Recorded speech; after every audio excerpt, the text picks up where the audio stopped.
ये प्रथम वर्ष की सभी हिंदी के छात्राओं का एक बार फिर से ऑनलाइन कक्षा में स्वागत है। देखिए,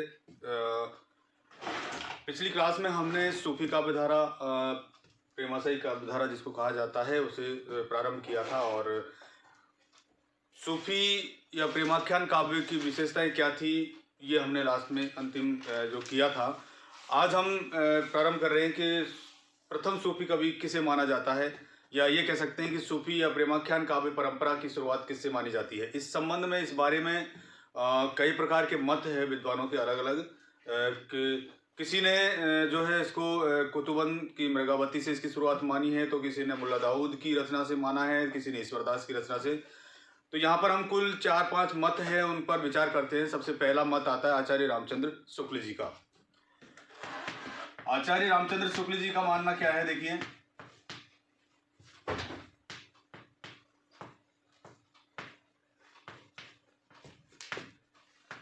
इन्होंने कहा है कि भाई ये जो परंपरा है हिंदी के अंदर, सूफी या प्रेमाख्यान परंपरा, इसका प्रारंभ कुतुबन के द्वारा लिखी गई एक रचना है मृगावती। कुतुबन की रचना है मृगावती, और ये लगभग 1503 इसका समय है। ठीक है, इससे इस प्रेमाख्यान काव्य परंपरा या सूफी परंपरा की शुरुआत इन्होंने मानी है। किसने? आचार्य रामचंद्र शुक्ल जी ने। नंबर दूसरा आता है हजारी प्रसाद द्विवेदी का। डॉक्टर हजारी प्रसाद द्विवेदी।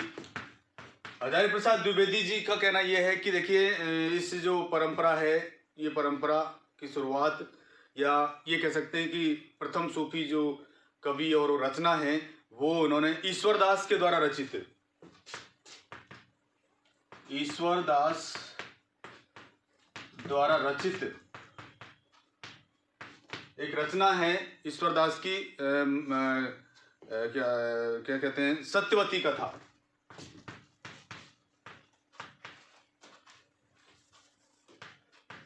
सत्यवती कथा से इस परंपरा की शुरुआत मानिए, या ये कह सकते हैं कि इन्होंने इसको, जो ये 1501 की रचना है, प्रथम कवि और प्रथम रचना स्वीकार किया है, कवि माना है।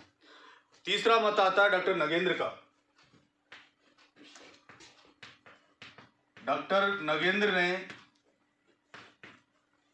1370 ईस्वी की एक रचना, और उस रचना का नाम जो है हंसावली है। इसके लेखक है असाइत। इससे इस परंपरा की शुरुआत, या ये कह सकते हैं कि प्रथम सूफी कवि और रचना स्वीकार किया है डॉक्टर नगेंद्र ने। चौथा मत आता है आपका डॉक्टर रामकुमार वर्मा का। डॉक्टर रामकुमार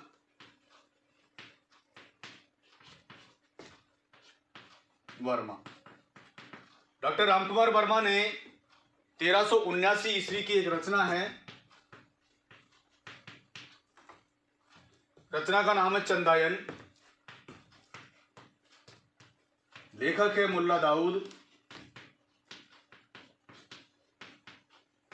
मुल्ला दाऊद इसको प्रथम सूफी या प्रेमाख्यान काव्य स्वीकार किया है और कवि स्वीकार किया है। देखिए, अगर हम समष्टि रूप से इन सभी विद्वानों के मतों के आधार पर अगर विचार करते हुए सर्वमतानुसार अगर बात करते हैं, तो चंदायन के लेखक मुल्ला दाऊद को ही प्रथम सूफी कवि स्वीकार किया जाता है। यानी डॉक्टर रामकुमार वर्मा का जो मत है वही सर्वश्रेष्ठ और सर्वमान्य मत माना जाता है। तो पहला कवि किसे माना गया? हालांकि अलग अलग विद्वानों का दिया हुआ है। अगर आपसे सवाल पूछा जाए कि रामचंद्र शुक्ल ने इस प्रेमाख्यान काव्य परंपरा प्रथम सूफी कवि और रचना किसे माना है, तो कुतुबन और उसकी रचना मृगावती को है। अगर हजारी प्रसाद द्विवेदी के अनुसार पूछा जाता है तो ईश्वरदास द्वारा रचित है, सत्यवती कथा है। और डॉक्टर नगेंद्र के आधार पर पूछा जाता है तो हंसावली असाहित को माना है, और अंत में डॉक्टर रामकुमार वर्मा। और अगर कॉमन रूप से आपसे पूछा जाए कि प्रथम सूफी कवि कौन सा है, तो उसका जवाब आपको देना है चंदायन के लेखक मुल्ला दाऊद को ही प्रथम सूफी कवि स्वीकार किया गया है। ठीक है, ये तो थे आपके प्रथम सूफी कवि और रचना के बारे में बातें। आगे आते हैं हम, अब कौन कौन सी जो रचनाएं इसमें लिखी गई है, कौन कौन से कवि हुए हैं और उनकी रचनाओं का शीर्षक क्या है, नाम क्या है, यानी प्रमुख प्रेमाख्यान काव्य एवं रचनाकार।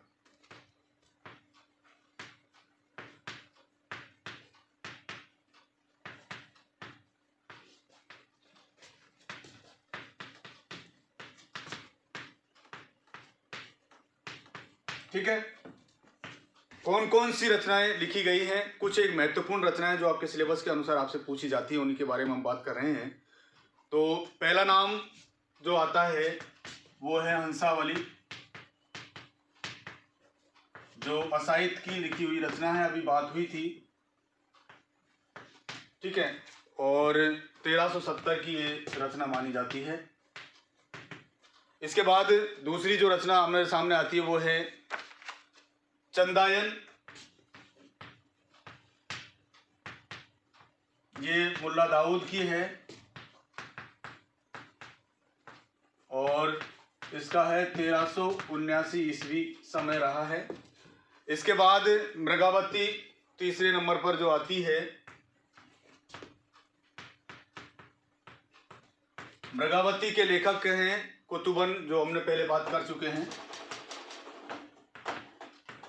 और ये 1503 की रचना मानी जाती है।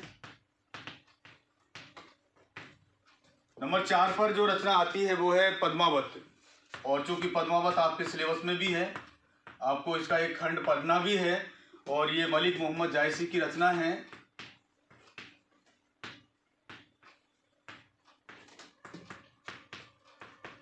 ठीक है, और इसका जो समय रहा है 1540 ईस्वी। ये सूफी काव्य परंपरा का एक सर्वश्रेष्ठ महाकाव्य ग्रंथ है। देखिए, डॉक्टर नगेंद्र ने इसका जो रचनाकाल समय माला है वो बना है 1540। ये किसके अनुसार है? नगेंद्र के अनुसार। इस रचना की खासियत कि एक तो इसके जो लेखक हैं मलिक मोहम्मद जायसी, इनका जन्म 1492 में, जायसी का जन्म 1492 ईस्वी में हुआ था, और ये जो है जायस नगर है उत्तर प्रदेश के अंदर, इसीलिए इनका नाम जायसी पड़ा है। उस स्थान पर इनका जन्म जो है हुआ था, इसीलिए इससे संबंध रखने के कारण इनका नाम जायसी माना गया। इनके गुरु एक सूफी फकीर शेख मोइन मोहिदी माने जाते हैं जायसी के। इनकी कुछ रचनाएं हैं, उन रचनाओं को और देख लेते हैं। जायसी की रचनाएं कौन कौन सी हैं, क्योंकि जायसी की रचना कई बार पूछी जाती है कि मलिक मोहम्मद जायसी की रचनाओं के नाम लिखिए। पद्मावत आपको पता ही है, जो एक महाकाव्य है। ठीक है, इसके बाद में आती है अखरावट।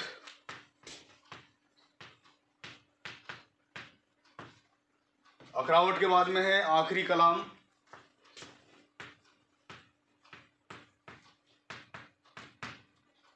आखिरी कलाम। चौथी इनकी जो रचना है चित्ररेखा है। चित्ररेखा। पांचवी जो रचना है इनकी वो है कहरानामा। छठी है इनकी मसलानामा।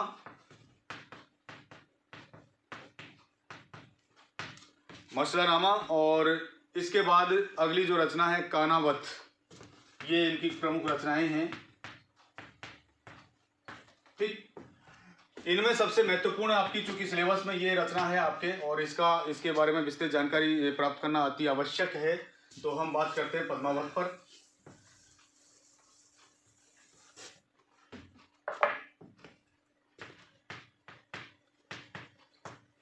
पद्मावत की रचना समय हमने बता ही दिया आपको, 1540 ईस्वी में ये रचना लिखी गई थी। और आचार्य रामचंद्र शुक्ल जी ने इस रचना के लिए एक बात कही थी कि ये जो हिंदी साहित्य का बहुत ही बड़ा महाकाव्य है।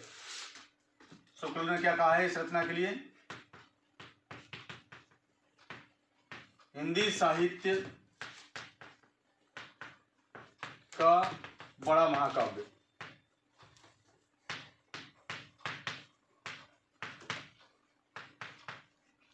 ये संबोधन इस रचना के लिए दिया है। इस रचना को कई खंडों में बांटा हुआ है। वो खंड कितने हैं? तो इस रचना का विभाजन जो है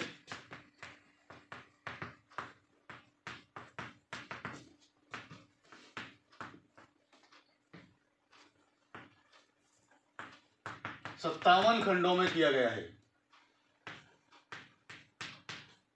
कितने खंडों में विभाजन है? 57 खंडों में बांटा गया है। इस रचना की जो कहानी है वो राजस्थान से संबंध रखती है। देखिए, इसमें चित्तौड़ के राजा रतन सेन और सिंघल द्वीप की राजकुमारी पद्मावती जो है, उस पद्मावती की प्रणय कथा का वर्णन बहुत ही मार्मिक तरीके से लेखक ने किया है। डॉक्टर हरदेव बहारी एक बहुत ही अच्छे विद्वान हुए हैं, व्याकरणकार भी रहे हैं। उन्होंने एक रचना लिखी थी, प्राकृत साहित्य का इतिहास। उस रचना के अनुसार पद्मावत का मूल जो स्रोत है वो प्राकृत भाषा में रचित एक रचना है, रत्न शेखर कथा, इसको माना गया है। यानी जो पद्मावत लिखने का आधार है या जो अनुसरण किया उस कथा को, उसके आधार का या मूल स्रोत की कहते हैं बात, जो कहानी है वो कहाँ से ली गई है? आपके प्राकृत में लिखी गई एक रचना रत्न शेखर कथा से ली गई है। ठीक है। पद्मावत के जो पात्र हैं, जिसमें रतन सेन है, पद्मावती है, तोता है, राघव चेतन है, पंडित जो था, शैतान है, ये सारे हैं इसमें। ये सारे के सारे दार्शनिक पात्रों का प्रतीक भी है। ये दार्शनिक पात्रों के प्रतीक है, इसलिए इनको, इस रचना को क्या कहा गया? रूपक काव्य भी कहा जाता है। रूपक काव्य भी कहा जाता है। ठीक है। इसके अलावा ये जो पद्मावत है वो एक स्वच्छंद प्रेम धारा का काव्य माना जाता है। स्वच्छंद प्रेम काव्य है। इसमें किसी प्रकार का कोई दबाव नहीं है, निश्चल स्वच्छंद प्रेम। दूसरी बात, भाषा की अगर बात करते हैं तो हमने सूफी या प्रेमाख्यान काव्य धारा की जो विशेषताओं में हमने देखा था कि इसमें मुख्य रूप से अवधी भाषा और अवधी भाषा के साथ साथ दोहा और चौपाई जो शैली ये छंद है, उनका प्रयोग इसमें किया हुआ है। और इसके काव्य रूप की जहां तक बात करते हैं तो ये प्रबंधात्मक श्रेणी का महाकाव्य है। प्रबंधात्मक श्रेणी का ये महाकाव्य कहलाता है। ठीक है। अब देखिए, इस रचना में जो पात्र है वो प्रतीक, हमने पहले बात की थी कि ये इसके दार्शनिक प्रतीक रहे हैं। तो कैसे कैसे, कौन कौन से पात्र किस किस का प्रतीक है, कुछ एक महत्वपूर्ण पात्रों के बारे में देखते हैं। तो चित्तौड़गढ़ इसका जो मुख्य जो जगह है जहाँ की राजकुमारी, वो राजकुमार है रतन सेन। तो चित्तौड़गढ़ जो प्रतीक लिया गया है वो है तन का, यानी शरीर का प्रतीक है। ठीक है। दूसरा पात्र इसमें है रतन सेन या सिंघल द्वीप, सॉरी, जहां की राजकुमारी है, सिंघल द्वीप हृदय का प्रतीक है।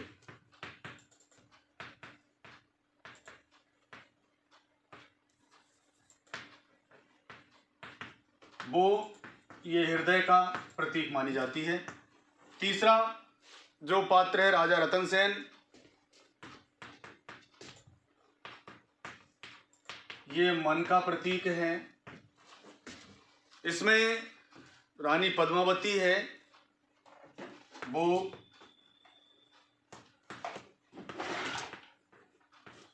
पद्मावती सात्विक बुद्धि का प्रतीक है।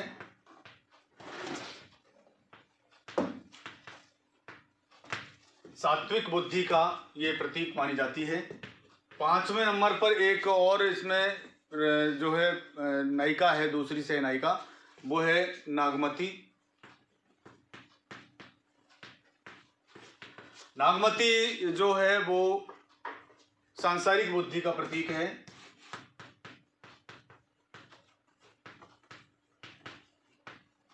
ठीक है। और छठा जो पात्र इसमें आता है वो है हीरामन तोता है। ये गुरु का प्रतीक है। तो ये महत्वपूर्ण पात्र हैं जो प्रतीक के रूप में, रूपक के रूप में लेखक ने इनको शामिल किया है।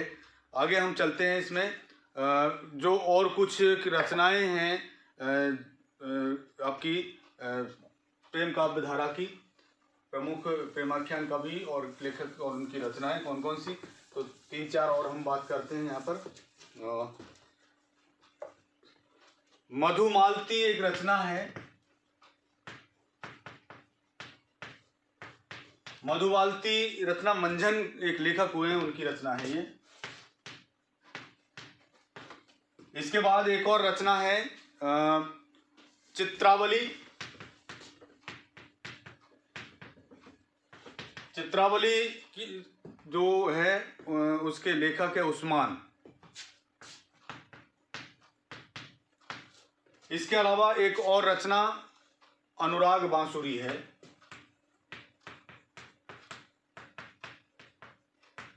और अनुराग बांसुरी जो रचना है उसके लेखक का नाम जो है वो है नूर मोहम्मद। ठीक। और एक और रचना जो इंद्रावती नाम से है, ये रचना भी नूर मोहम्मद की है। ठीक है। तो ये प्रमुख प्रेमाख्यान काव्य और उनके रचनाकार यानी लेखक जिनके बारे में हमने आपसे अभी चर्चा की है। आगे हम जो है इस यानी कि भक्ति काल की जो 2 धाराएं थी, निर्गुण काव्य धारा और सगुण काव्य धारा।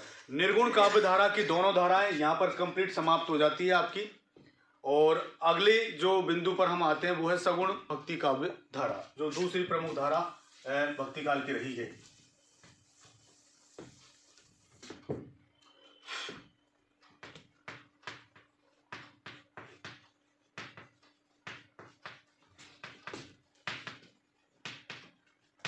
ठीक है। तो सगुण भक्ति काव्य धारा का मतलब क्या है, सबसे पहले सवाल ये आता है, सगुण भक्ति काव्य धारा किसे कहते हैं। देखिए, जिन भक्त कवियों ने ईश्वर के साकार रूप की उपासना की है, यानी उसको अवतारी पुरुष माना है कि उसने मनुष्य के रूप में इस धरती पर जन्म लिया है, ऐसे उस ईश्वर की उपासना जिन लोगों के द्वारा की गई थी और उनके द्वारा जो साहित्य लिखा गया था, उन्होंने जो साहित्य लिखा था उसी को क्या कहते हैं, सगुण भक्ति काव्य कहा जाता है। यानी वे कवि या यूं कह लीजिए जिन भक्त कवियों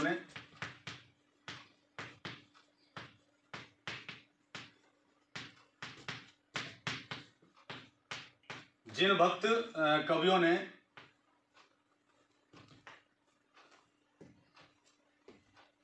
ईश्वर के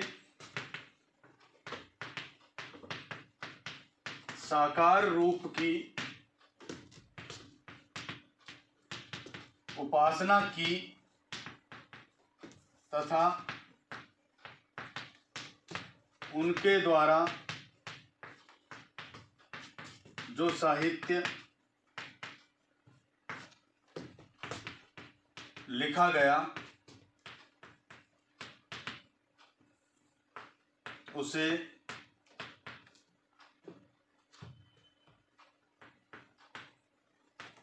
सगुण भक्ति काव्य कहते हैं, यह कहा जाता है। ठीक है। तो ये साधारण सी परिभाषा है सगुण भक्ति काव्य धारा की। अब प्रश्न आता है कि इस सगुण भक्ति का प्रवर्तक कौन है जिसने इसको शुरू किया था, सगुण भक्ति काव्य धारा को या सगुण भक्ति को? तो सगुण भक्ति के प्रवर्तक जो है या प्रवर्तन का जो श्रेय दिया जाता है वो वैष्णव भक्तों को दिया जाता है। किसको? वैष्णव भक्तों को। किसका श्रेय दिया जाता है? सगुण भक्ति के प्रवर्तन का श्रेय वैष्णव भक्तों को दिया जाता है। एक बात मैंने अभी थोड़ी देर पहले आई थी, अवतारवाद। देखिए, सगुण भक्तों को किसमें विश्वास रहा है? अवतारवाद में। वो ये मानते हैं कि जो परमात्मा ईश्वर है उसने अवतार लिया है इस धरती पर मनुष्य के रूप में, और इसीलिए उन्होंने ईश्वर या भगवान की विभिन्न लीलाओं का जो गायन अपनी रचनाओं में किया है, उसका वर्णन किया है। जो जो कार्य चमत्कार उन्होंने दिखाए हैं उन सारे चमत्कारों का वर्णन अपनी रचनाओं में किया है। ठीक। अब सवाल ये बनता है सगुण भक्ति काव्य धारा के अंदर कि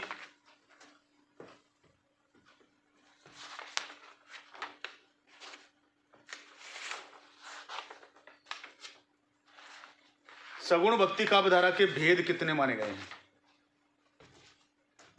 तो प्रमुख रूप से सगुण भक्ति काव्य धारा के दो भेद हैं। जिस तरह से निर्गुण भक्ति धारा की थी हमारी ज्ञानाश्रयी और प्रेमाश्रयी काव्य धारा, उसी प्रकार सगुण भक्ति काव्य धारा की भी दो काव्य भेद हैं।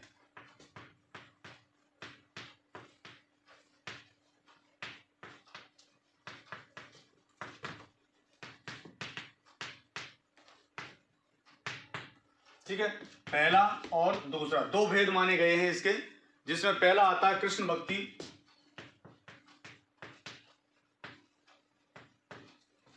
कृष्ण भक्ति काव्य धारा, और दूसरा आता है राम भक्ति काव्य धारा। ठीक है, इन दोनों पर हम अलग अलग चर्चा करेंगे अभी। तो सबसे पहले हम बात करते हैं कृष्ण भक्ति काव्य धारा पर। ठीक है, तो ऐसे सगुण भक्त कवि जिन्होंने विष्णु के अवतारी रूप में भगवान श्री कृष्ण को आधार मान करके, यानी विष्णु के अवतारी रूप यानी कृष्ण को अपना आधार माना है उन्होंने, और उसे आधार मान करके उपासना की है, भक्ति की है, और उनके द्वारा जो लिखा गया साहित्य है, काव्य है, वो कौन सा काव्य कहलाएगा? कृष्ण भक्ति काव्य कहलाता है। ठीक है, अर्थात जिन भक्त कवियों ने विष्णु के अवतार के रूप में कृष्ण को आधार मान करके उपासना की और उनके द्वारा जो साहित्य लिखा गया था वही साहित्य क्या कहलाता है? कृष्ण भक्ति साहित्य, कृष्ण भक्ति काव्य कहलाता है। कृष्ण काव्य धारा के प्रवर्तक कौन है?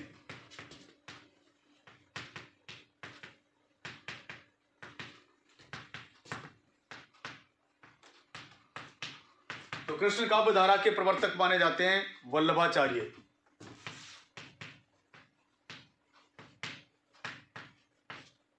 इनसे कृष्ण भक्ति काव्य धारा की शुरुआत मानी जाती है, कृष्ण काव्य धारा की शुरुआत मानी जाती है।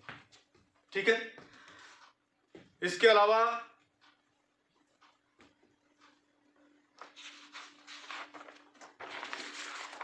कृष्ण काव्य धारा की विशेषताएं क्या है?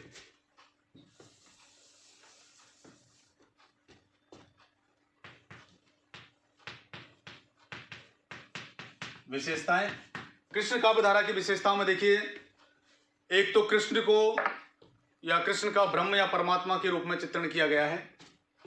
नंबर एक, कृष्ण का किस रूप में वर्णन किया गया है? ब्रह्म या परमात्मा के रूप में।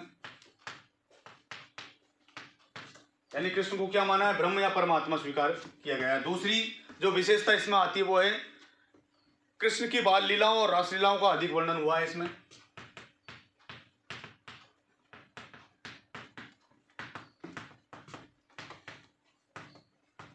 कृष्ण की बाल लीलाओं, रासलीलाओं का अधिक वर्णन है। ठीक है, तीसरी विशेषता वात्सल्य और श्रृंगार रस की प्रमुखता रही है। वात्सल्य और श्रृंगार रस की प्रधानता रही है। आप देख लीजिए कृष्ण काव्य में ज्यादातर भगवान श्री कृष्ण के बाल स्वरूप का और उसकी सुंदरता का चित्रण किया गया है, इसलिए प्रमुखता वात्सल्य और श्रृंगार दोनों की रही है। ठीक है, आगे फिर अगली विशेषता है मुक्तक काव्यों का अधिक लेखन हुआ है। इसमें मुक्तक काव्य ज्यादा लिखे गए हैं, मुक्तक काव्य अधिक लिखे गए हैं। पांचवी विशेषता सामने जो आती है वो है, अगर भाषा को लेकर के बात करें तो ब्रज भाषा का प्रयोग ज्यादा किया है, यानी ब्रज भाषा की प्रमुखता इसमें रही है। इसकी शैली गेय पद शैली कहलाती है, यानी जिनको इन्होंने जो पद लिखे हैं उनको गाया भी जा सकता है, गेय पद शैली है। और अंतिम सातवीं हम विशेषता जो देखते हैं वो है लोकोक्ति और मुहावरों का खूब प्रयोग हुआ है। लोकोक्ति एवं मुहावरों का प्रचुर मात्रा में प्रयोग किया गया है। ठीक है, ये कृष्ण भक्ति काव्य धारा, सगुण भक्ति काव्य धारा की पहली धारा की विशेषताएं और उसके बारे में महत्वपूर्ण जानकारियां थी। अगली क्लास के अंदर हम प्रमुख कृष्ण भक्त कवियों के बारे में चर्चा करेंगे। तब तक के लिए धन्यवाद।